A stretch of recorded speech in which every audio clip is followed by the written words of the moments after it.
Muchas gracias por venir. Antes de nada, gracias a la librería Proteo, a los compañeros que han hecho posible que estemos aquí presentando el libro de Elena.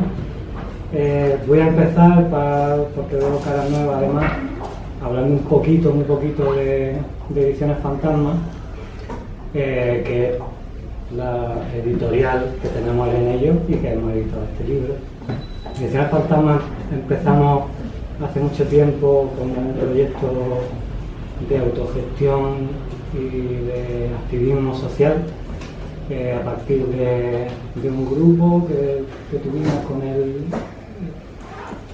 en los aledaños del 15M, se llamaba Agrupación y Reflexión, y que da nombre a la colección de ensayos, que se llama Colección, Acción y Reflexión. Y bueno, a partir de ahí empezamos a editar ya en 2021 el libro con todas las de la ley, y bueno, tenemos una colección de ensayos, una colección que se llama Literatura Incendiaria, un poco híbrida, de todo, narrativa, etcétera, y una de poesía, que este es el libro de Elena, el número 4. Para presentar un poco la colección de poesía, voy a leer el texto. La colección se llama, el texto de presentación, la colección se llama Poesía por otros medios, y aquí explico un poco por qué la llamamos así. El nombre de la colección, Poesía por otros medios, hace referencia explícita, a modo de homenaje y toma de posición, al libro realizado en 2006 por el Grupo Surrealista de Madrid, junto a otros colectivos, Situación de la poesía por otros medios a la luz del surrealismo. Conscientes de que la poesía por otros medios es otra cosa distinta de la escrita, en verso o en prosa, que aparece en estas páginas, pretendemos y deseamos, al menos, que su contenido y o su forma sirvan para alentar en un camino de ida y vuelta esa otra poesía para la revolución de la vida cotidiana, como el final de la situación. Más o menos voy por presentar la editorial. Hoy agradecer que sí. Hoy le agradecemos a Rafael Herrera que esté con nosotros presentando a Elena. Rafa es un hombre del Renacimiento, poeta, cantante, compositor, ¿no? Se puede decir, que es más profesor de cultura y lengua y cultura clásica, y que además ha traducido nada más y nada menos que a Cavafy, a Ovidio o a Catulo en editoriales como Visor, Anagrama, etc. Así que muchas gracias por estar con nosotros. Y bueno, de Elena, como yo no la conozco mucho, voy a leer lo que viene aquí, ya tendréis tiempo de leerlo, los que leéis el libro, los que ya lo tengáis. Elena Pedrosa, que nació en Málaga en 1977, es artista visual, profesora de fotografía y doctora en comunicación audiovisual, especializada en narrativa y semiótica. Como investigadora se dedica al archivo y análisis de la obra de fotógrafos artistas del siglo XXI y a la documentación sobre autogestión del arte y la cultura. Promotora y coordinadora del colectivo de fotógrafas artistas malagueñas, FAMA, y miembro del grupo de trabajo para la investigación de estrategias de creación colectiva independiente Círculo de Cronopia. Es periodista y editora de Ediciones Fantasma, colabora con revistas como Clavo Ardiendo Magazine y Aularia, y escribe eventualmente artículos y poesía y artículos. Ha participado en revistas digitales como El Coloquio de los Perros, Poetas Argánicos, Voces del Extremo o la iniciativa Los Banderines del Zaguán. Su proyecto, bueno, tiene una página web con su nombre. Y yo creo que con eso ya empezamos a hablar del libro que se llama Proceso de Autoborrado. Sí. Bueno, pues muchas gracias a todos y a todas por por estar aquí con nosotros para compartir con Elena la presentación de este libro.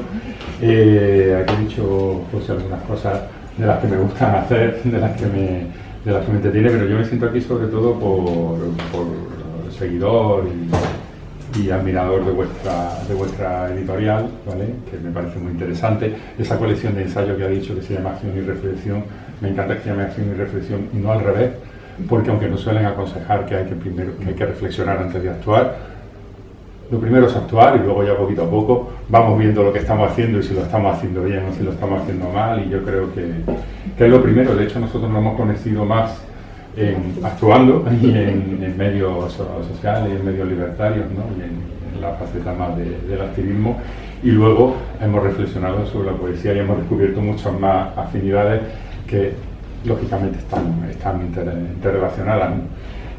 Así que, como seguidor de vuestra editorial, pues por afecto a vosotros, y también, primero fue la acción, me vine a esto, pero al reflexionar sobre el libro, al leer el libro, pues vengo sobre todo como un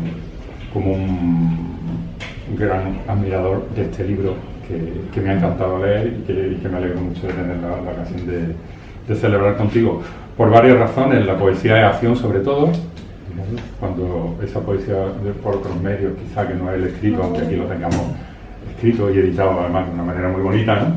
Yo me imagino más bien a Elena recitándolo, diciéndoselo, hablando, ¿no? De sus cosas, porque hay mucho de Elena muy profundo también en este libro, hablando sobre eso y hablando de una manera pausada, rítmica, ¿no? Que al fin y al cabo es lo que acaba siendo la poesía. Pero sobre todo me gusta como libro. La poesía muchas veces nos puede encantar un poema, otros no. Hay muchos libros que son colecciones de poemas que se juntan y unos te llegan, otros no. Pero yo a este libro el valor que le veo es que es un libro. Efectivamente es un libro muy coherente. Ya cuando lo llevéis, lo leáis, veréis que tiene una estructura muy cuidada, está muy trabajado, está muy bien trabado. Y para irlo desentrañando un poquito, sin hacer un spoiler especial, pues sí, algo bueno que tiene eso, ¿no? No pasa nada. Que al final, ¿qué? Pues al final dice, a la mierda el techo de cristal. Pues vale, pues eso al final no pasa nada. No estamos haciendo ningún spoiler, pero yo voy a empezar más por el final todavía, porque tiene un colofón precioso.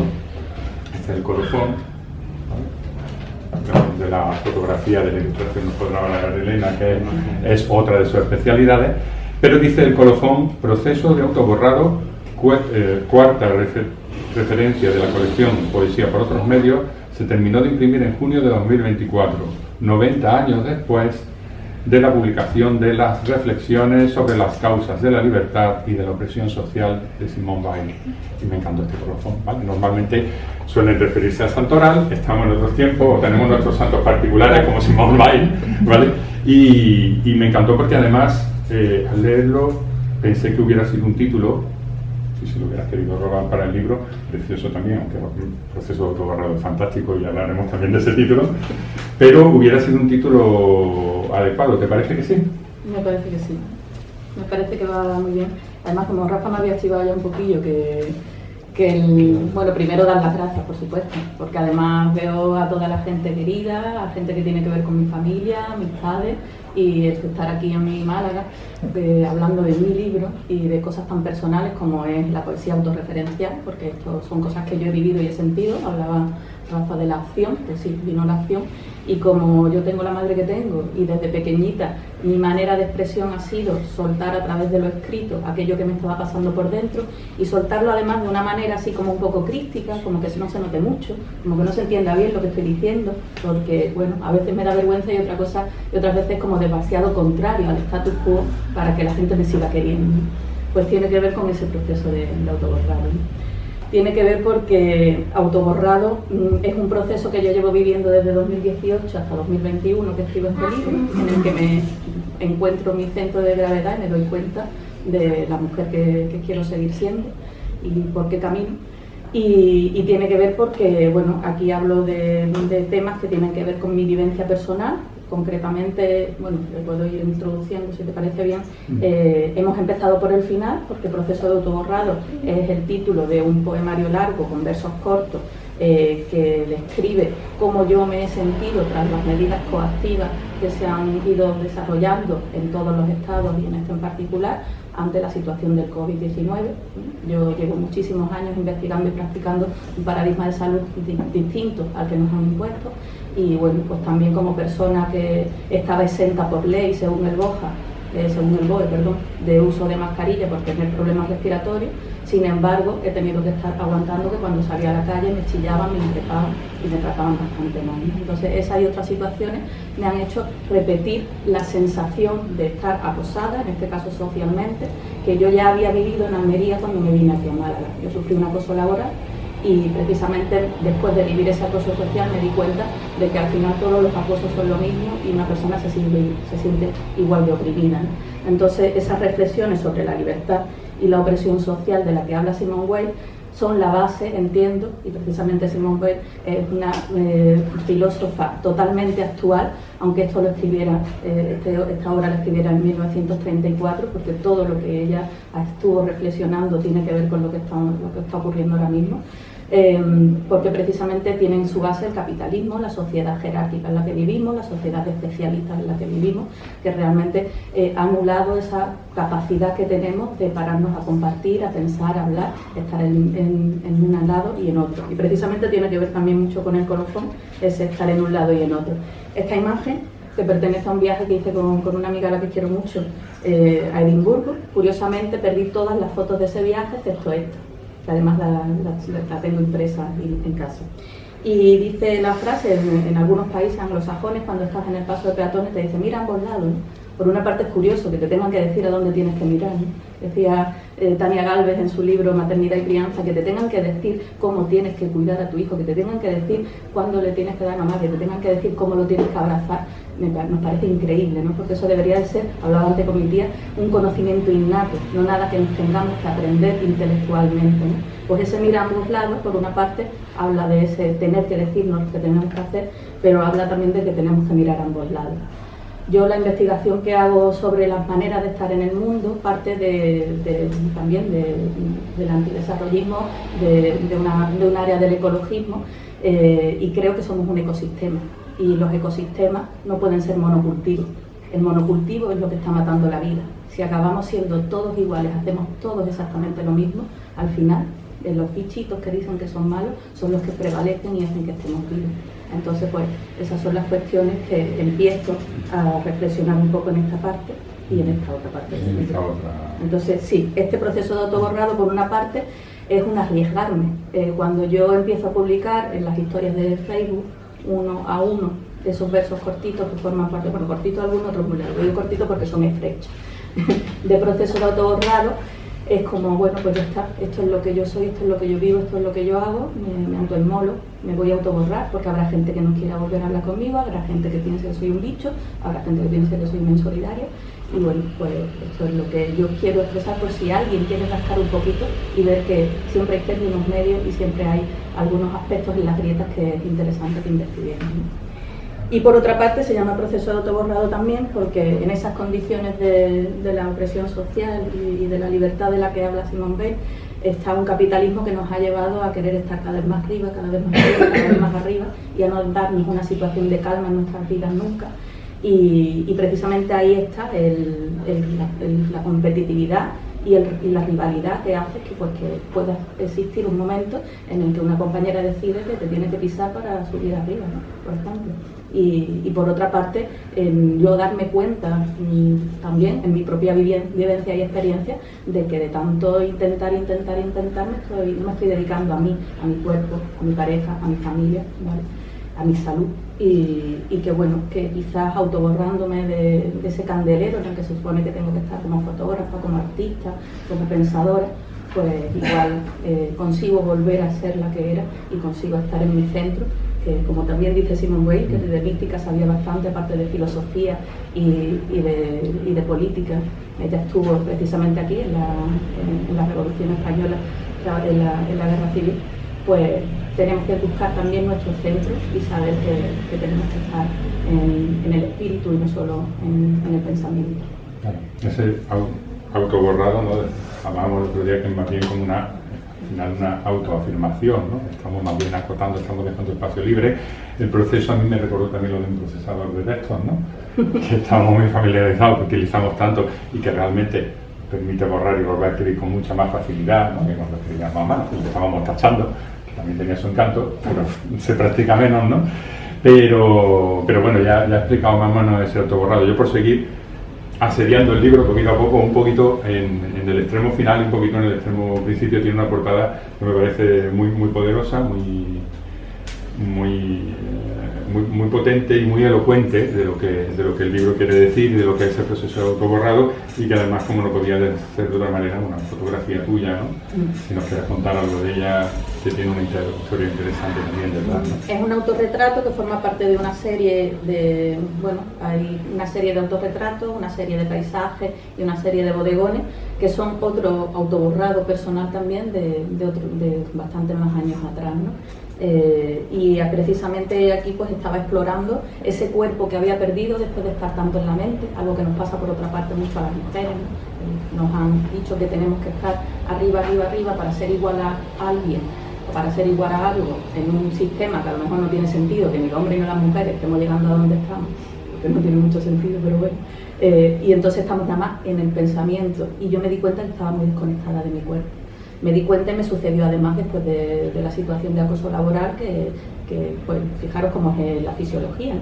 El cuerpo se acoraza, y esa sensación de acorazamiento al final supuso para mí que la piel no sentía.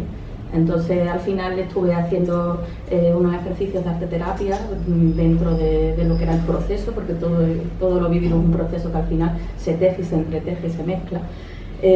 Y esto es una exploración con mi propio cuerpo, con mis propias sensaciones, dibujándome y redibujándome a mí misma.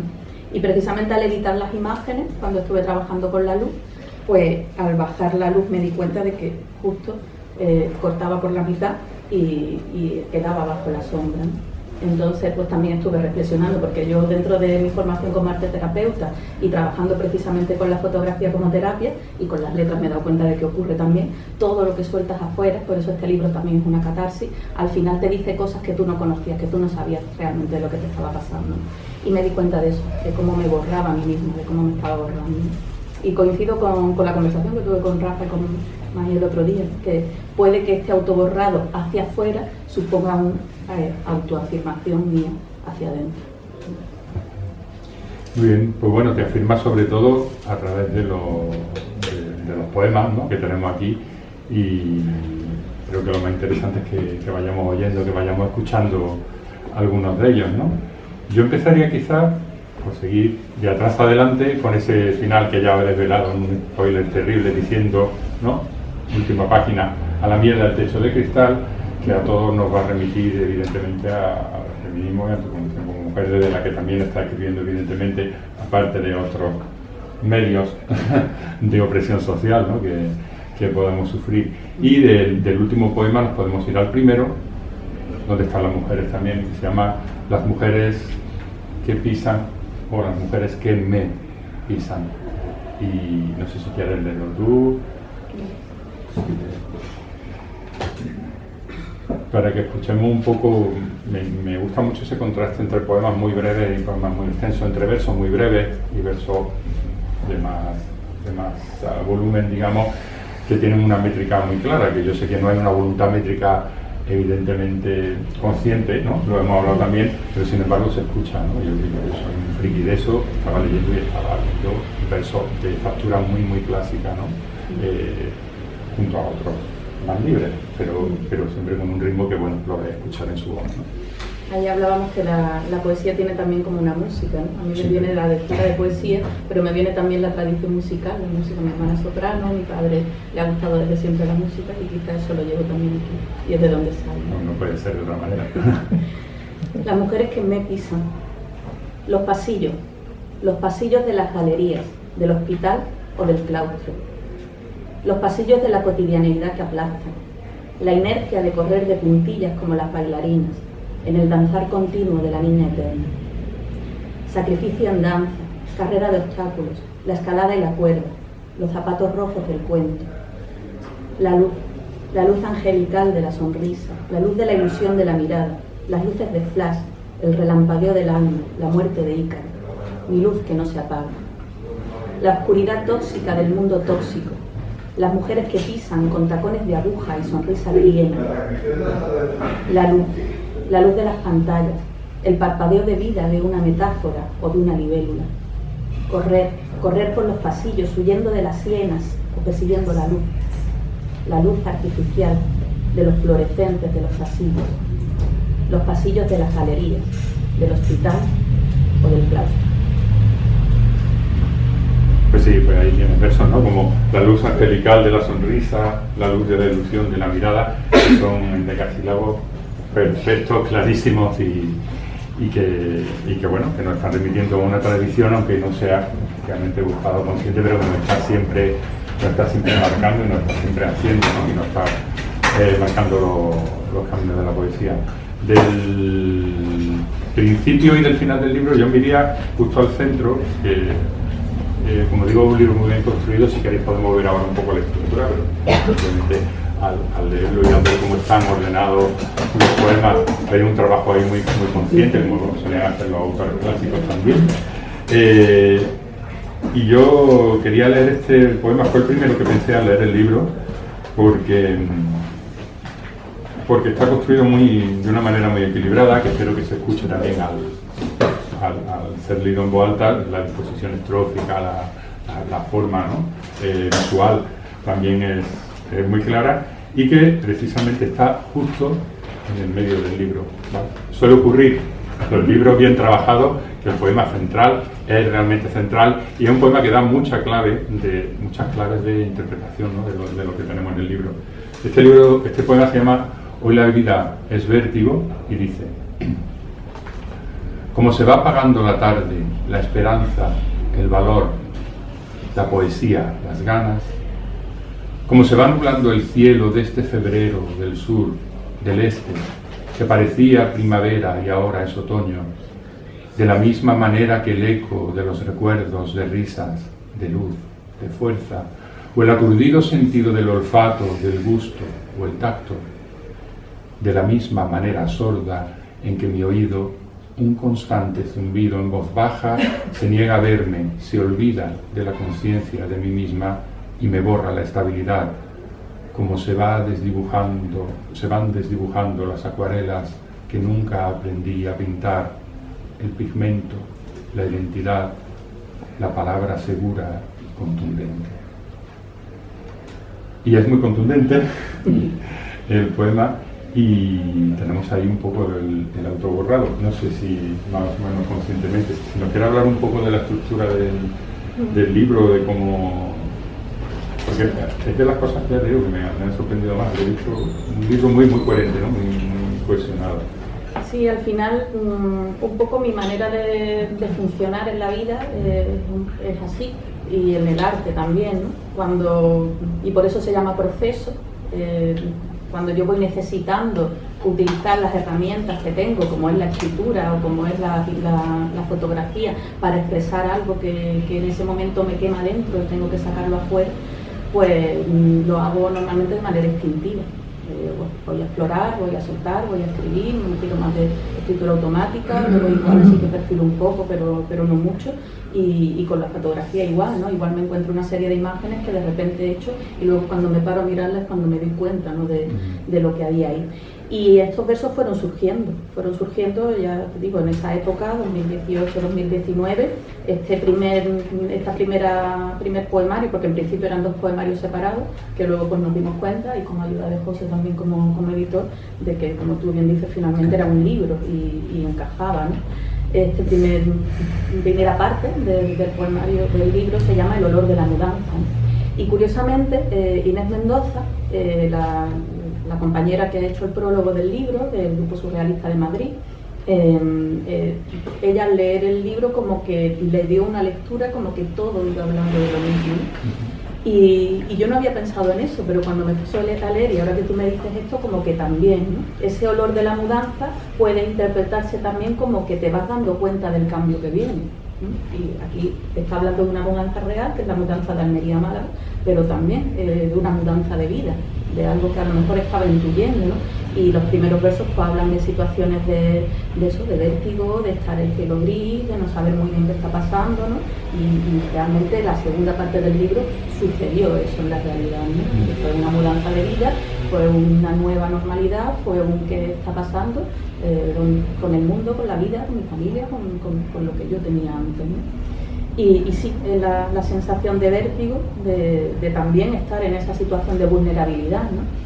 En la que yo me sentía en aquel momento, en la que bueno, pues estaba cambiando todo a mi alrededor sin que yo pudiera hacer nada al respecto, y yo estaba intentando pues retomar esa situación de estabilidad, de contundencia, de seguridad en mí misma, que me daba cuenta de que en ese momento se iba diluyendo y ya no estaba en mí, ¿no? Una autoconciencia.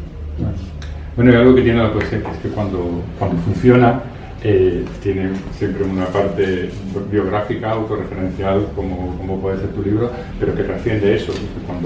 Cuando los demás la escuchamos y la disfrutamos es porque está trascendiendo la parte anecdótica, que luego nos encanta conocer, nos encanta cotillar, oye, ¿y esto por qué? ¿No? Y conocer un poco los entresijos y de dónde vienen las cosas, pero realmente es un libro que se puede leer y que te puede decir muchas cosas, independientemente de la parte más anecdótica o más vital que tenga. Si es una reflexión, por eso me refería al título de este tema, sobre la opresión social y sobre cómo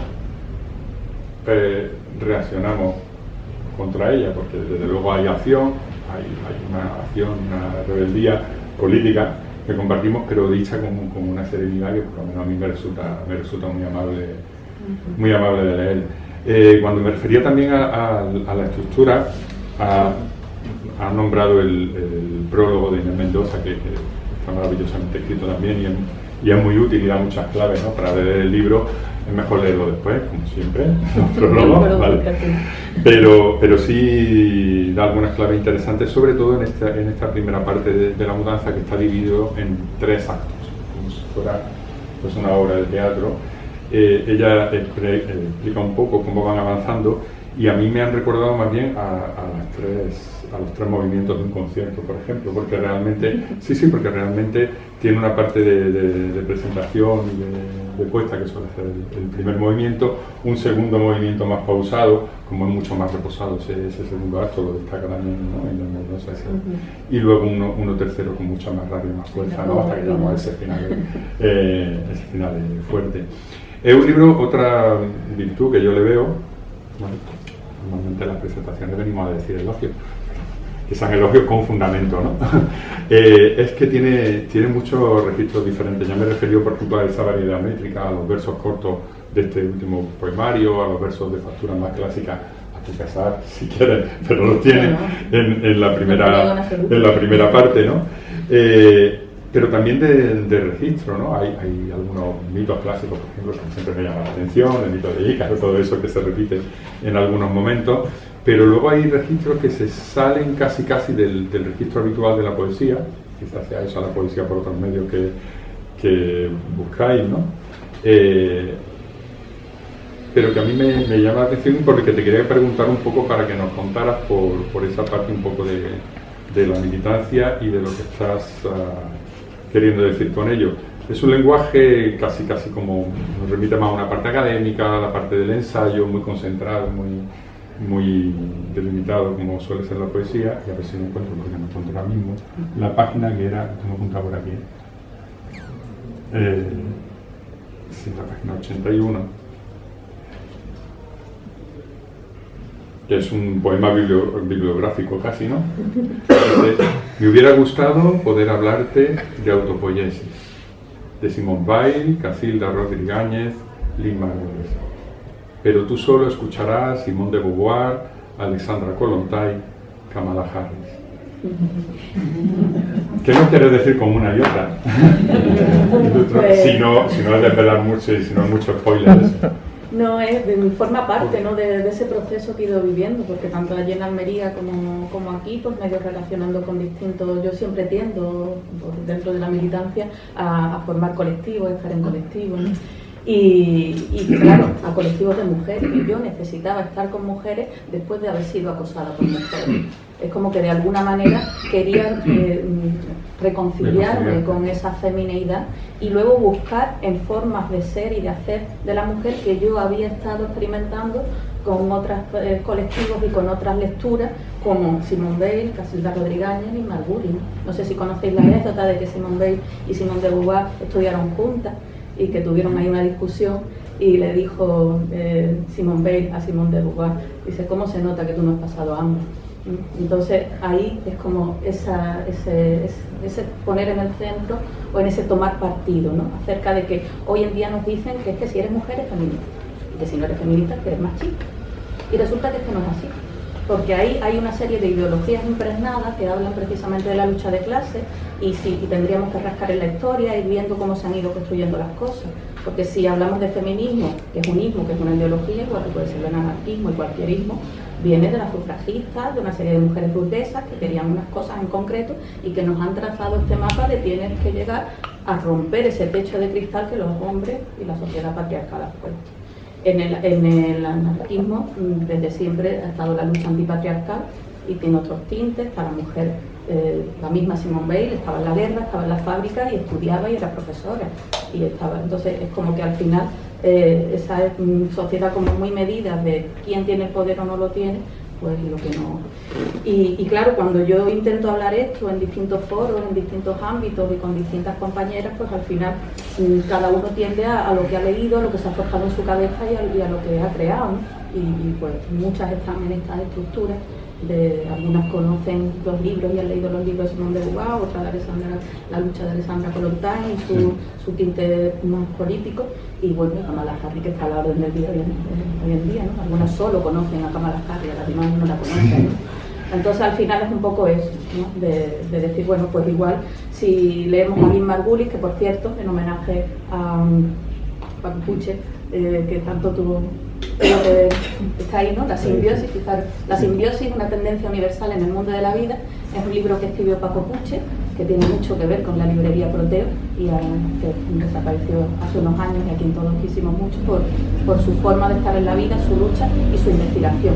Entonces cuando yo descubrí el trabajo de Lynn Margulis, gracias a Casilda Rodríguez, que habla de la autopoiesis, Maturana y Varela, que son también autores que nos llevan a pensar que esto de la vida, tanto en el cuerpo humano como en la naturaleza, es cuestión de reequilibrio y que tendemos a pensar que nosotros tenemos un coco ahí súper dotado y que somos capaces de saberlo todo y de controlarlo todo y de definirlo todo. Pero es que resulta que hay algo que es la magia y hay algo que es lo fisiológico que no controlamos, que creemos que lo sabemos y no lo sabemos. Y entonces pues Lynn Margulis, que junto con Carl Sagan también tuvo ahí una investigación muy interesante, hablan de algunos aspectos que tienen que ver con nuestra manera de estar en el mundo y de esos bichitos, de esos virus, de esas bacterias que están en el mundo también, que nos conforman lo que somos tanto dentro como fuera y que nos sostienen. Entonces es otra manera de vivir. Por ejemplo, Casilda Rodríguez explica el concepto de matriarcado, ¿no? De Muttertod, según lo traduce Bachofen. El término arcos significa poder, entonces al final es como el matriarcado es el gobierno de las mujeres, ¿no? Se podría traducir de otra manera, ¿no? Pero al final ella habla de la matrística, de cuando estaba la vida en el centro y hombres y mujeres que vivían en comunidad pues iban repartiéndose las tareas que eran necesarias para que prevaleciera lo más importante que era la vida, ¿no? La vida de las criaturas, ¿no? Entonces esa falta de cuidado ahora a las criaturas, esa falta de cuidado ahora a la madre tierra, pues a lo mejor tendríamos que revisitarla desde ese punto de vista, en vez de pegarnos tantas hostias para ver quién va a ser directora de no sé qué, para ver quién va a ser presidenta de un estado, para ver quién va a ser otra mujer que esté sometiendo a mujeres que están trabajando montones de horas, explotadas y cobrando mal, cuando una mujer es la que está en lo alto y ha conseguido romper el techo de cristal, ¿no? Si eso es lo que queremos, pues tendremos que reflexionar sobre algunas cosas, ¿no? Y algunas de las compañeras que les planteo esas cosas, pues no lo entienden. Sí, yo lo leí un poco en una lectura quizá interesada mía, pero ya es como una confrontación entre un enfoque más libertario, ¿no? Más directo, más intuitivo, y una cultura oficial, impuesta, y un discurso ideológico que tenemos todos. Me ha encantado la coincidencia porque Alessandra, la última vez que estuve aquí, estaba sentado allí en la presentación de un libro de Alexandra Kollontai y me ha encantado que estuviera también ahí presentada en el Marvel, ¿no? Entonces por lo menos hay esperanza, hay esperanza siempre. Jugando mucho con la esperanza y con la fe de lo que pueda pasar, que es la mejor o única fe que se puede tener, de que pueda funcionar bien. A mí me gustaría hacer un experimento que me gusta hacer de vez en cuando, que como es poesía, además son poemas breves que no nos va a hacer una cosa así cansada ni nada. Yo pasaría mi libro por ahí, a quien quiera, que lo abra al azar y que lea un poema y a ver qué nos hace. ¿Quién quiere leer alguno? Venga, al azar. Bien. ¿Sí?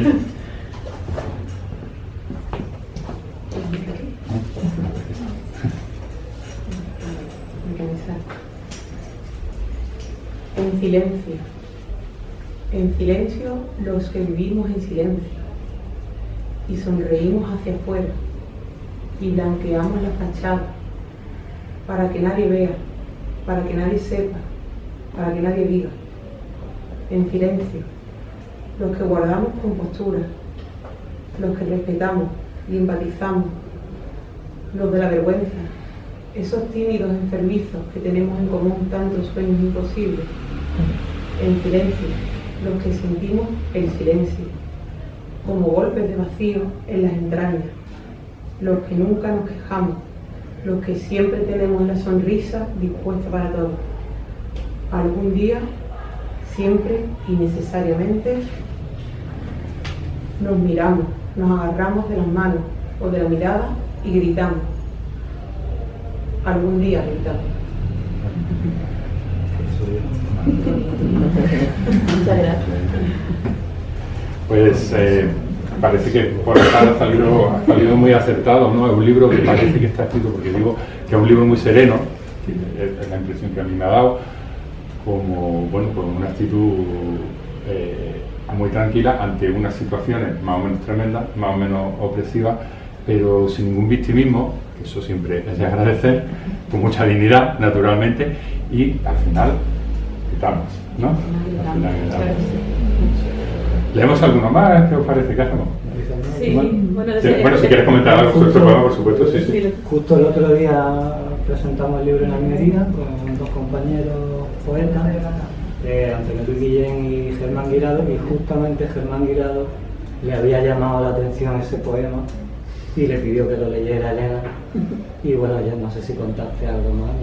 No, es un homenaje a los tímidos. Yo a mis alumnos, cuando les da vergüenza hablar en público y todo eso, les digo, pues cuando yo le dije a mi madre cuando era chica que yo quería ser periodista, se echó a reír y me dijo, tú, si tú no hablas.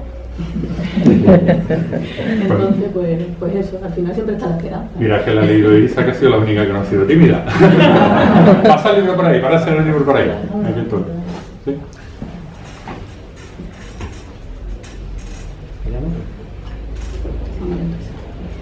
Te lo explico. Los jubilados no salen con los sindicatos ni las feministas este 1 de mayo. Espera, que te lo explico. Hay más drogas nuevas que no saben qué efectos secundarios causan ni qué reacciones provocan.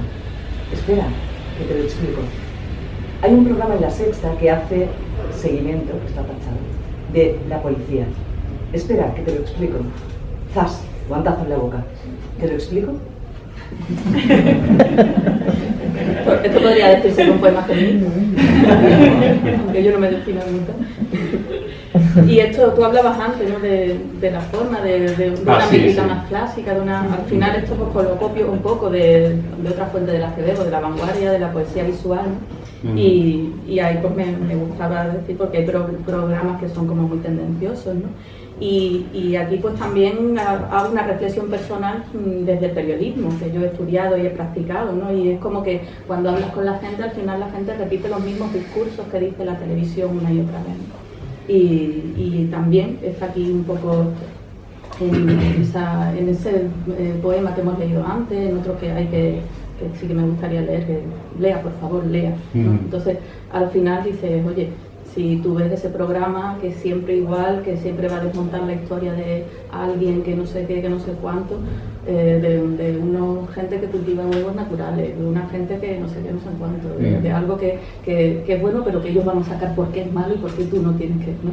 Pues al final no es que haga seguimiento de la policía, es que hace de policía.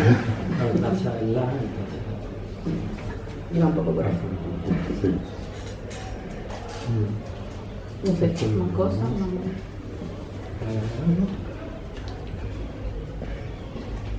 Si quieres tú leer alguno.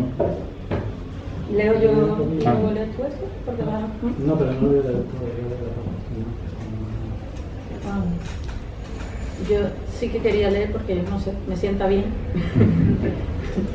y bueno, iba a leer un poema que... Bueno, si lo encuentro, si no leo, me dejo al azar también, porque como estamos aquí tirando hoy del azar, y es algo que tiene mucho que ver también con el surrealismo, resulta que el azar me ha abierto estas páginas y estos poemas, fíjate que han coincidido dos poemas que ya habíamos leído en Almería y este no lo hemos leído todavía, ¿no? Es un poco más triste, no tan esperanzador, pero sí que muy de conciencia de cosas. Tu dolor se me impregna en cada pliegue gris a 360 kilómetros por hora. Parte de la materia del caos autoinmune de mi alma, parte de la materia de mis huesos frágiles, degenerando células y arterias, porque soy tú y tu esencia se ha olvidado de ti mismo.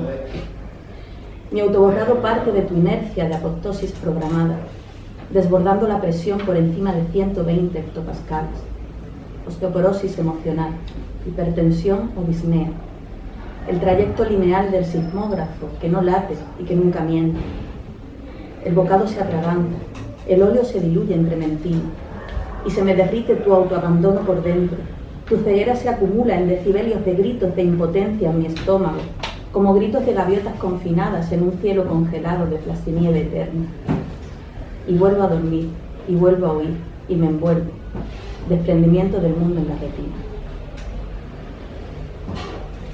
Y es un poco surrealista, pero tiene un montón de cosas que a lo mejor la gente que me conoce tiene un poco de eco, ¿no? Y es que al final pues somos todo uno, y cuando se aprieta de un lado, no sé, yo mi osteópata me explicó en una ocasión que como estamos todo está cubierto por fascias, ¿no? Como si fuera un traje de neopreno, en el momento en el que dice, no, es que me duele aquí, sí, pero es que resulta que te has apretado aquí, y como te has apretado aquí te estás doliendo aquí, ¿no? Pues con el mundo pasa lo mismo, y con los sistemas, y con las personas que formamos una familia, formamos una comunidad. En el momento en el que haces así a uno, pues resulta que estás tocando al otro, y esto habla un poquito de eso también.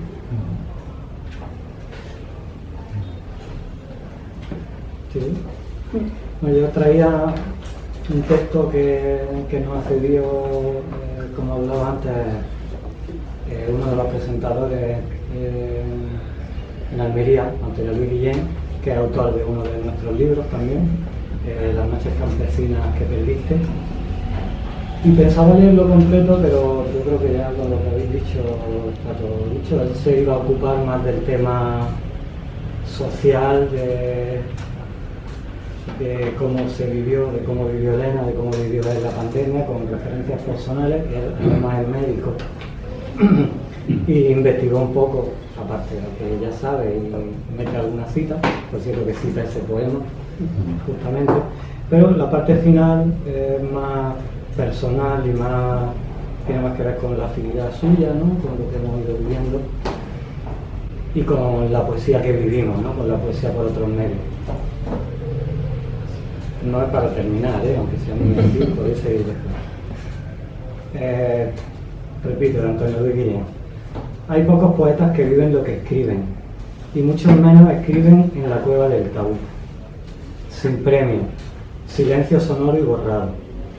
Coinspiramos en una emoción, la emoción de la cueva donde habitan otros como tú. Un corazón vibra si no está solo, coinspira, dibuja formas desde lo borrado. Fin de la apnea, solo respiramos al borrarnos de ella. La poesía vida nos repara, sanación tras la catarsis. La poesía vida nos une, anuda confidente, cuerpos que son solo un corazón palpante. La poesía vida alumbra con conocimiento en la cueva del destierro. Poesía viva, secreto fuera de su control, de sus datos, de su discurso, de su literatura. Este libro es el cuerpo de una poesía viva. Lo abrazamos, decía Antonio. Pues yo casi, por mi parte, me callaría ya leyendo solo un último poema, que es una invitación a leer este libro que tan generosamente Elena nos ha prestado, ¿no? de su vida, ¿no? más íntima, y que se llama Algo prestado. Y dice: miraba el libro prestado inspeccionando cualquier posible atisbo de huellas o dobleces. Escudriñaba hasta en lo imperceptible, y cada vez que lo miraba parecía aparecer una nueva marca que no existía antes. Hasta empezó a dudar de que estuviera nuevo realmente cuando llegó a sus manos. Observaba las huellas dactilares como si pudiera saber si eran suyas o del dueño.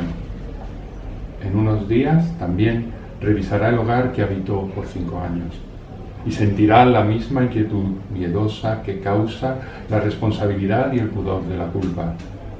Seguramente tampoco lo devolverá inmaculado. Al fin y al cabo, la vida mancha. La poesía también. Muchas gracias. Sí, yo quería pues, hacer un homenaje a que esta persona está a mi lado y hablar. Si alguien quiere preguntar. Sí, bueno, sí, ahora también, estamos, pero lo veía. Hay tiempo. Porque, sí, además curiosamente eso hablaba de ese devolver las cosas, ¿no? Cuando devuelves la casa que has habitado, ¿no? Ahora estamos también en un proceso de nuevo de revisar esa casa que vamos a devolver en breve para irnos a otra, ¿no? Y bueno, quizás esas distintas mudanzas, esos distintos sitios y situaciones que he ido viviendo, y la edad también, que vamos a hacer, es lo que al final te hace darte cuenta de que ese ímpetu de lucha continua por algo que la mayoría de la gente al final no acaba de comprender y que incluso te acaba tratando mal o ignorándote porque se sienten incómodos también cuando le interpelas a oye, ¿no te has dado cuenta de que esto no podrías pensar esto otro? Son golpes contra una pared, ¿no? Y te das cuenta en un momento dado de que bueno, que ya está bien de golpes contra la pared, que intentas hacer en tu entorno lo que puedas hacer, y nosotros hemos decidido publicar y escribir. y bueno, y que ya cada cual pues que haga lo que considere, que nosotros por lo menos habremos dejado esa huella de nuestra vida que también mancha, ¿no? Entonces voy a leer el último poema del libro, que dice: tengo tantas carpetas de conocimiento acumulado que no es más que vapor de aire para aquellos a quienes quiero, que voy a borrarlas inmediatamente de todos los discos duros, junto a mi identidad, mis ansias de libertad y mi intención de trascendencia, como los peces pensadores de mi cuento, en un acto de autoborrado consciente y voluntario, por si algún día sirviera para salvar al mundo de esta farsa. Sé que de esta manera tampoco me tendrá en cuenta nadie, y todo quedará en mis genes no replicados hasta ser ceniza viva. Pero tú y yo nos decidiremos de una vez por todas a bajar los brazos, a soltarlo todo y a pasar el resto de nuestras vidas simplemente mirándonos a los ojos, con este amor infinito que aprendimos a valorar y a comprender cuando ya era demasiado tarde. Y a la mierda el pecho de ti.